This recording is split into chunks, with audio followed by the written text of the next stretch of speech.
Bible சொல்லியிருக்குது வேதத்துல, வீடும் ஆஸ்தியும் பிதாக்களாகிய தாய் தகப்பன பிள்ளைகளுக்கு எதே வச்சுட்டு போகணும்.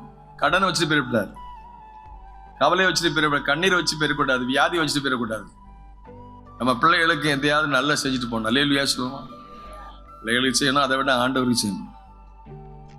அடுத்து நம்ம காலத்துல ஆண்டவர் கேட்பாரு, எப்பா உனக்கு ஒரு 50 வயசு 100 வயசு 80 வயசு கொடுத்தேன்னு என்ன செஞ்ச?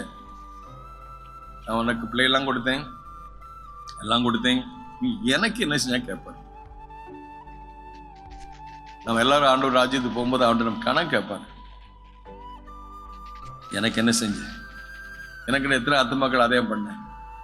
உன் பணத்தை என்ன செஞ்ச? உனக்கு கொடுத்த திறமை என்ன செஞ்ச? 3 T's மங்க, சேலஞ்ச், டைம், சை.